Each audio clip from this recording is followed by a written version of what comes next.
Ils incarnent le talent de plusieurs décennies de dessin en Nouvelle-Calédonie. Ils exposent ensemble depuis samedi dernier à la galerie Arte Bello. Il s'agit de Johannes Waono et de Bernard Berger qui sont tous les deux nos invités dans cette édition. Bonjour à tous les deux. Bonjour. Bonjour. Et merci d'avoir accepté de répondre à nos questions pour parler de cette exposition et puis aussi de cette rencontre d'une certaine façon. Alors vous vous connaissiez bien évidemment de longue date, mais il se dit, Bernard Berger, qu'on vous avait sollicité pour une exposition et puis vous avez dit non, je ne veux pas exposer tout seul, c'est bien ça ? Ah, j'ai dit non tout court au départ. Le pauvre, donc c'est Albert qui dirige la galerie. C'est vrai qu'il avait cette idée-là qui n'était pas bête. Il y a très peu d'expositions de bande dessinée. Et il n'y a jamais eu d'exposition de Bernard Berger. Il y a quasiment jamais eu. Il y a eu, mais je n'arrive pas à me souvenir. La première, je crois que c'était en 1995. Et puis la deuxième, je ne sais plus. Et je ne pense pas que c'était que Bernard Berger. Enfin, j'ai un peu oublié. Et là, l'idée, disons que j'avais pas envie comme ça de genre d'aventure là. Et puis j'ai appris que Johannes allait peut-être faire une dernière exposition. C'est ça, c'est exact. Je sortais de ma convalescence parce que j'étais en réa décembre, janvier, et après en soins intensifs. Et puis après, j'ai pris un peu de recul parce que en convalescence. Et puis justement, Bernard m'a contacté. Et puis j'ai dit pourquoi pas. Je fais honneur à Bernard quand même. Et, voilà, et moi c'était un honneur. Johannes, on se connaît depuis toujours en fait. On a pratiqué nos arts sur la brousse depuis tout le temps. Ouais, on va y revenir. Ouais. On se voit dans des festivals, etc. Et puis là, je me suis dit, si tu veux être la grande première pour moi, il faut que je le fasse avec Johannes. Parce que, voilà. Alors une fois que ça s'est décidé, que vous alliez exposer ensemble, il a fallu la monter, cette exposition, il a fallu sélectionner vos œuvres, etc. Voilà, comment vous avez monté tout ça, Johannes ? Alors donc, comme je sortais de la convalescence, donc j'ai commencé, il dit, je vais essayer le maximum, malgré ma souffrance quand même, parce que je souffre encore. Et puis, j'ai essayé de trouver quelque chose dans la brousse calédonienne. Et comme je connais très bien cette brousse, alors j'ai commencé à faire des croquis et tout ça. Et en 5 mois, j'ai réussi à quand même faire une vingtaine de toiles. C'est des toiles qui n'avaient jamais été exposées. Hein. Non, jamais. Elles sont nouvelles à cette exposition. Oui, tout est nouvelle. Parce qu'à chaque exposition, j'en ai plus de reste. Tout part. Oui, c'est parti en 20 minutes. Là, c'est en 10 minutes. Ouais, voilà, il fallait venir tôt samedi. Et vous, Bernard, qu'est-ce que vous avez choisi d'exposer ? Les personnages de la brousse en folie ? J'ai laissé le libre choix à Albert de la galerie. J'adore le prénom Albert, ça fait très BD déjà. Donc il a décidé, lui, de choisir un album qui s'appelle Lagoon Blues. Cet album-là, pourquoi ? Parce que il estime qu'en fait c'est la transition entre un style, on va dire, un petit peu de recherche des personnages à brousse en folie ou de l'humour, et qu'à partir de ce moment-là, ça devient réellement ce qu'on va continuer à apprécier ensuite, ou pas d'ailleurs. La saga. La saga de la brousse en folie. Donc je trouvais que l'idée était bonne. Donc il a recherché des planches là-dedans, à exposer, etc. Et moi j'étais content parce que c'est vrai que en fait je me relis pas. Et là ça m'a donné. Quand le travail est fait, il est passé. Voilà, et ça m'a donné l'occasion de revoir un peu des gags, des blagues, etc. que j'avais depuis le temps oublié, notamment Tonton Marcel qui oublie son chien massif sur un îlot, et le chien qui essaie de communiquer avec le maître, avec Tonton Marcel, en accrochant son collier à une pétrelle, pour que la pétrelle, comme ça, aille prévenir comme ça, mais la pétrelle, puisque on pense que le chien est mort, et soudain la pétrelle apparaît avec le collier du chien, donc résurrection. Voilà, des trucs comme ça. Voilà, ça m'a fait rire. Mais alors le truc, c'est que les planches sont en noir et blanc, elles sont exposées de manière assez sobre, c'est-à-dire qu'avec un petit liseré noir, encadrement noir autour.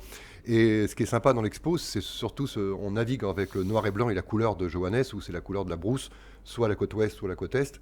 Alors, voilà. Justement, vous êtes l'un et l'autre, vous incarnez avec des styles très différents, des choses très différentes, des manières de faire très différentes. La brousse, vous avec vos personnages de la brousse en folie, vous, Johannes, avec les paysages qui ont fait votre réputation aussi. C'est un travail qui est complémentaire finalement, et cette exposition, elle matérialise cette complémentarité. Ah oui, c'est complémentaire, oui. Et c'est la première fois d'ailleurs, une BD avec des toiles, alors que d'habitude, je fais toujours que des toiles 100%, et souvent du pastel, un peu de dessin, mais pas autant comme Bernard. Bernard, lui, c'est du noir et blanc. Moi, je fais de la couleur. Vous auriez pu imaginer un tableau, un paysage de Calédonie avec des personnages de la brousse en folie. On les voyait, j'écoutais des gens qui parlaient, des commentaires, qui se demandaient des fois, mais voilà, ça c'est la maison de tonton Marcel, tu vois, c'est le truc. Et que dans les tableaux de Johannes, les personnages, ils sont mentalement les projettent, parce qu'on se voit bien, c'est là qu'ils vont faire le coup de chasse, c'est là qu'ils vont faire etc. C'est le décor, en fait, j'ai presque grandeur de nature, si on peut, voilà, mais... Ouais. Ou cinématographique, parce qu'il y a un côté magique un peu dans les couleurs de Johannes. Il y a un côté presque cinématographique, c'est voilà le monde dans lequel évoluent les personnages de la brousse en folie. C'est le décor et lui c'est le personnage. Quel contact vous entretenez avec la brousse aujourd'hui? Moins, parce que je vis maintenant en ville, à Nouméa, alors qu'à l'époque c'était toute mon enfance, j'ai passé à Wailou. Donc la côte Est, je connaissais toute la côte Est parce que j'ai travaillé aussi jusqu'à Pointe-d'Imier en tant que chef de cuisine. On sait que c'est votre autre passion, oui. Oui, c'est autre passion. Maintenant, j'ai abandonné tout l'hôtellerie, et ma passion, c'est de donner des cours et la peinture. Et vous, Bernard, ce rapport avec la brousse, il est toujours très présent? La brousse, un peu certainement comme Johannes, c'est-à-dire qu'on a un rapport lié à l'enfance qui est ce qui nous a fabriqué quelque part. Ce ne sont pas que des souvenirs, en fait, c'est des moments de ressenti, des odeurs, des impressions, le monde, l'accent, les gens, et tout ça qui en fait, on est imprégné, on est imprégné de ça.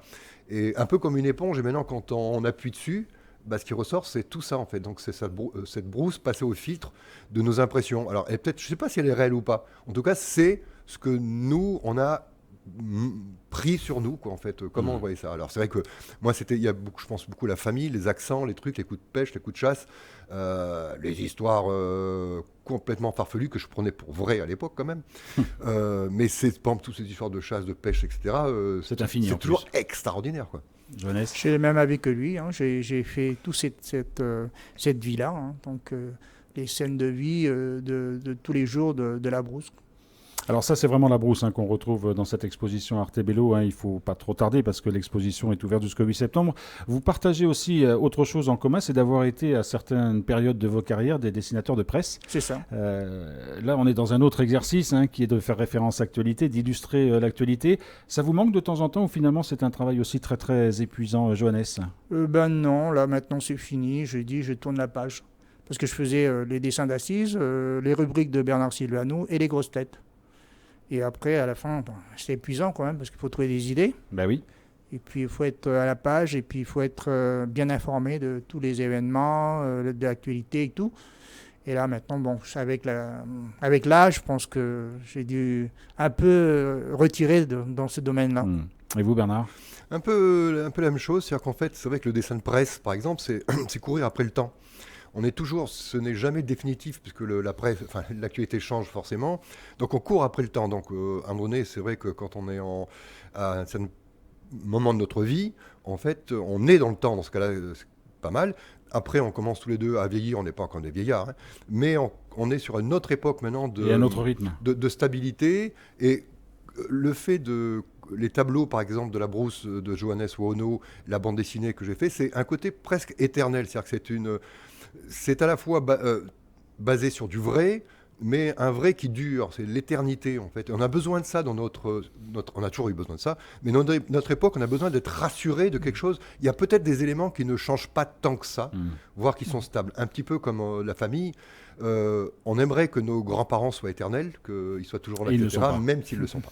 Alors, vous l'avez dit, Johannes Wono, il y a eu de monde qui est venu déjà à cette exposition. Dès le début, toutes les œuvres ont été vendues. Vous avez été surpris de ce succès? Non, parce que l'année dernière, il y a eu le même succès. J'ai eu pour moins de 30 minutes, ça a été tout vendu. Donc là, cette année, c'est le record, parce que c'est en 10 minutes. En 10 minutes. Et vous, Bernard, vous avez l'habitude de vendre des BD, mais pas forcément des planches? Non, moi c'était curieux, parce que le rapport avec le public, effectivement, c'est le livre. Donc le livre, il y a l'acquisition du livre, après il y a partage du livre, etc. L'objet, il circule, il dure un temps, etc. Et que là, c'est des planches. Alors au départ, c'est vrai que pendant très longtemps, j'avais un petit souci, c'est que je voulais pas me séparer de mes planches aussi. il y a un lien, je ne sais pas lequel, un lien affectif où je sais que celle-là, voilà, cette telle planche m'a donné du mal, telle planche m'a continué à me faire rire, etc. Et puis finalement, l'idée que ces planches vont se retrouver chez quelqu'un, dans le salon de quelqu'un, et visible, non, parce qu'un livre il est fermé, visible, me dit bon, c'est une autre façon de communiquer. Merci beaucoup à tous les deux d'être venus dans nos studios pour nous parler de cette exposition qui est donc ouverte depuis samedi à la galerie Artebello et qui se poursuit jusqu'au 8 septembre. Vous êtes de temps en temps sur place, oui, les visiteurs peuvent vous rencontrer. Oui. Voilà, les après-midi surtout. Bernard, vous faites de petits passages de temps en temps. Surtout Johannes. Voilà. Merci en tout cas d'être venu nous parler de cette exposition dans